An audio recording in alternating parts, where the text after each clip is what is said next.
broadly classify them under 4 blocks. One is the align and the organize, then the execute and the measure part of it. In the align part, strategic alignment is the most important thing. That is, are the corporate universities discussing with the executive group, trying to understand the strategy for the organization or the enterprise, and trying to break that down into people strategy, talent your talent development strategy, and also your learning strategy for the organization. This alignment or breaking down the corporate goal and corporate objective right to the point of learning strategy is an extremely essential point for us to say that the corporate university is really doing well and meeting the expectations of the executive board. The second part is about your future proofing. One of the important aspects of why corporate universities do exist is to make sure that the enterprise really becomes relevant and competitive in the market for the future. So it's important for the corporate universities to start identifying capabilities that are required to be developed in the workforce which are relevant for tomorrow and start bringing that and making that into their talent strategy as well as the talent development strategy for their current year and so on.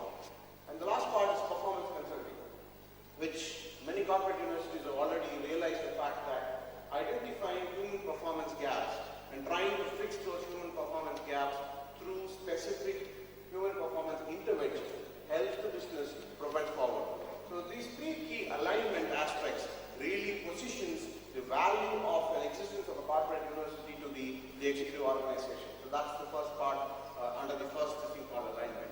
Moving down to the next part, which is about setting up the governance and the structure for the entire corporate university to be managed. So the corporate universities typically have to set up a governance structure at the executive level, council or governance at the executive level, also at the strategic business unit level. So that, I call this as the sense making. So the typical thing that is being told is we don't know what's happening in the business. We don't know how to understand what is coming in front of us in the next year.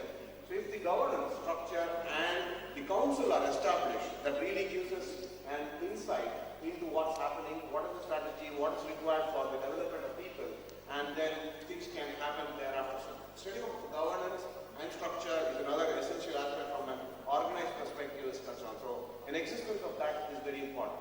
Second is investing in infrastructure and technology. And I think the buzzword is mobile learning. I kind of say it's more like golf. Everyone talks about golf, but very few play it. Right? So having invested in a technology for the sake of investing is not the point here. So you really need to figure out what technology, what infrastructure really aligns back to your learning strategy, what aligns back to your corporate goals, corporate objectives. If it makes sense in terms of its cost to value ratio, then go ahead and invest it. Do we have a framework which guides this? So the point that I'm making here is corporate universities have to have guidances which says when to make this call and how to make these decisions. And the last part is branding. I think Gandhi once said, if you're not branding yourself, others will start branding you. Okay. So corporate universities have this challenge in front of us. We need to start branding ourselves, create that mind share for ourselves in the minds of the associates or the employees, in the minds of the executive leaders of the organization. So mind share creation is another essential and a very important aspect for a corporate university to do. And it has to go through a lot of stages of marketing, design, and all that stuff which needs to be there. And in terms of the execution part, learning transfer. Predominantly, I think most of us would be aware that we talk about learning is an event, a classroom program, an e-learning, and then we started talking about multiple things being done. So we say, okay, blended learning, we came up with a lot of stuff. But the emphasis now for corporate universities is to create learning transfer models. Some of you would have read this book called 6 Disciplines of Breakthrough Learning, which talks about how a learning transfer really can be managed effectively, making sure that there is no scrap learning. That means a learning that is not being put to practice, being converted to a skill and being applied for the benefit of the business becomes a scrap. How can we reduce that? And that's a critical point. If we start reducing the scrap that happens, I think corporate university will start establishing its value in the minds of the CXOs. Right. The next point is on running a corporate university like a business. Do we have a unit of measure which says what is the amount of money that I'm spending to generate 1 hour of learning? Or equivalent measure of that nature.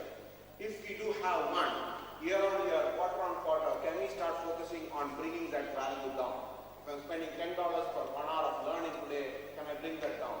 What am I going to do with that cash?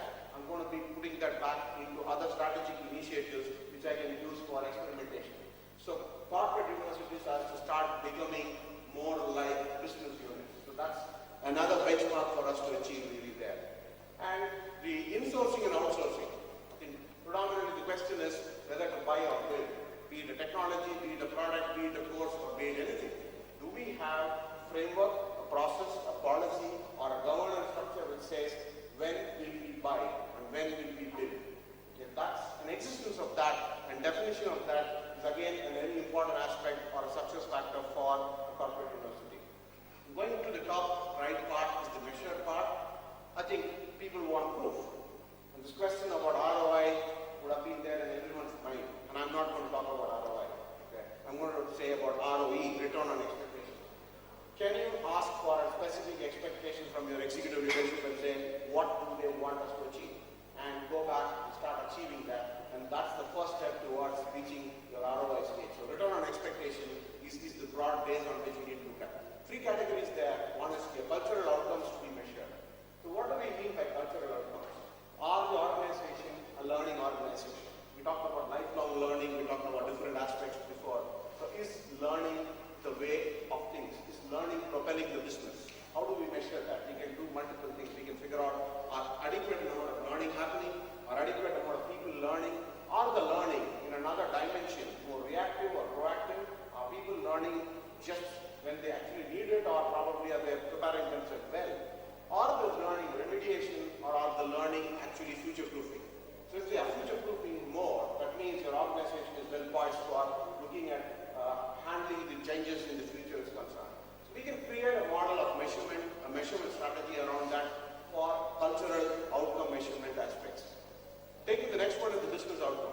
There's no point doing a learning and development activity until and unless it's tied back to business metrics. You can't go and ask for more money. The current point here is you can't even ask for rupee, forget the dollar, right? So the point here is that I'm making is we need to figure out, have a clear measurement strategy built in so that every learning and development initiative is clearly tied back to business metrics, and these business metrics can then be presented back as a proof of how the impact of learning has created. And that existence of that is a very important aspect to say whether a learning corporate university has been able to achieve that. And the last one is performance outcome. And then we talked about performance consulting as one of the key alignment aspects. So we need to figure out a way to measure the change in human performance. What change did the human performance bring about? What did the associate do differently? What did the employee do? Did we do better? All of this has to be studied, understood, measured. Only then we are actually creating a robust measurement strategy in place and going back and saying that I have aligned back to you and I have been able to measure my success against that. So this slide overall depicts the fact saying that how we as corporate universities can benchmark ourselves against.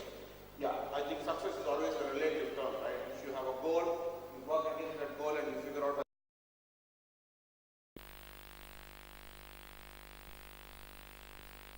experience. There are about 10 key work skills that would really be in demand or being asked or mandated from every single employee in the future. And we start looking at that. To another box again, if you're really happy about putting everything into a box, we can't learn if it's not inside the box. Okay? But we start thinking from outside the box to put it inside. The first thing is the change drivers. Longevity. Be happy that we're all going to live longer. We're going to have an extended lifespan. Right? So the challenge here is people who used to retire at about 58 are now, most likely in the near future, going to retire at 68. So the question is, how do we manage it? People would have been happy at 46, 50, 54, 55. You know what? This guy has been another 3 more years, 4 more years to go. So that's going to go off. We're going to have to manage another 10 more years of their career development. And that 10 more years of career development comes with your career planning for that. So that's one challenge that is going to be in front of us. The preferences of communication, the preferences of their learning, their preferences of how to learn, what to learn, and when to learn, all of these are going to change.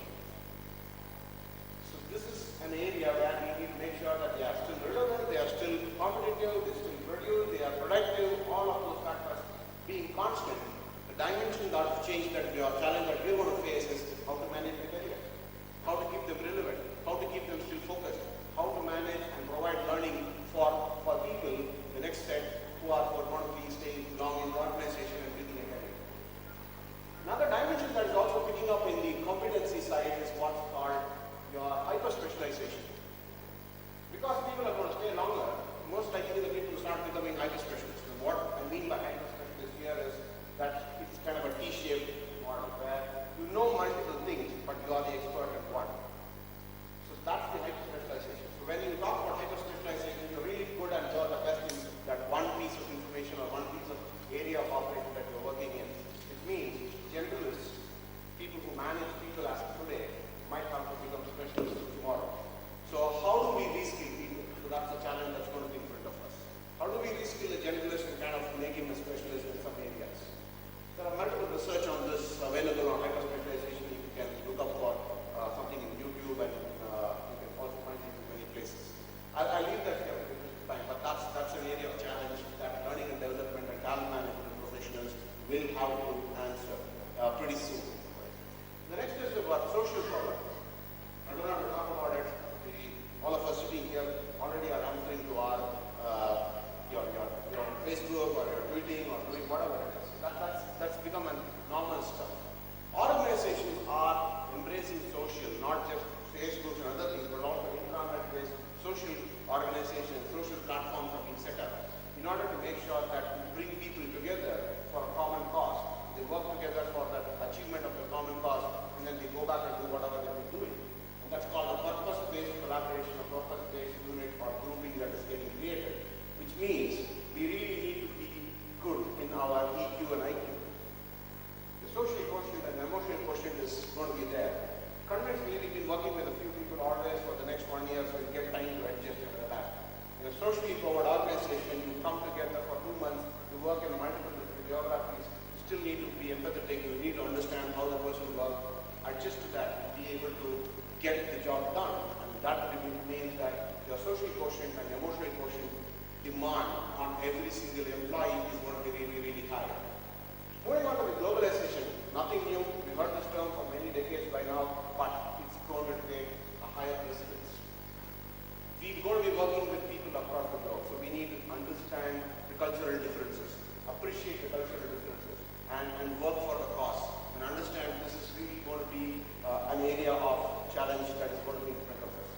What does this mean is that, solution is, can I go ahead and organize for a cultural appreciation program for Europe and the US, North America? That will be possible? No, it may not be. Because morning, they will be working with one culture. Afternoon, they will be working in another group for another culture. In evening, they will be working in another culture. Late in the night, they might be working in another with a set of people from another culture. So they would need cultural appreciation and understanding at the point of need, when they work or when they collaborate with a certain person. So at that point of need, just as much. You can't be giving a full dosage of 4 hours course or an equivalent of that to a person who needs just a little bit of what he needs to impact and understand the cultural differences. These are challenges that's going to be hitting us pretty soon in terms of just as much, just in time for addressing these cultural transition challenges. Okay, moving on to the let me, there's a sign which is already there. So the other three are the automation, I don't have to talk about it, and the new communication tools, which is like using multiple, beyond the text. Text is kind of really becoming insignificant. If you go back 10 years back on Facebook, there's a lot of text, less of images and videos. So now you see the other way around. You have more of graphics, more of images, more of your videos which are there, and less text. So it means we need to get our workforce skilled in using multiple communication tools, not just by putting in a communication just by texting things out. Probably a short while from now, your email might be differently looking. So you can just voice text it and send it across and that be done with it. Your minutes of meetings that you've got used to it will change. You may probably not have to sit and type your minutes of meeting. So this is the change that's going to happen and really going to hit us hard. So conclusion is that there is going to be a huge pressure or demand on an average associate or an employee in terms of adjusting to the changes that we saw, which means we need to start looking at things differently. The associates or the employees are going to take the power of learning learning to themselves. They're not going to wait for the corporate university to adjust. You don't give it, they'll find it in Twitter. You don't give it, they'll find it in Facebook. You don't give it there, there's again YouTube which is there. Or if not, there's a Khan Academy which is there to provide you content. So the option, like you mentioned, the content is becoming democratized. What is important is how you deliver it and how you are able to adjust to it. Social, how do you move away from a control to a facilitation model. Corporate universities have to change their mindset from a control-based model to a facilitation-based model. You can't say, I will publish my calendar to come and learn only in this space. Calendar may not be relevant tomorrow. So you have to figure out a way where you make this full base at a point of time. And just with that, I kind of conclude what I'm saying. So, in a nutshell, corporate universities will close down in its current form. Don't be worried, or all our jobs will save.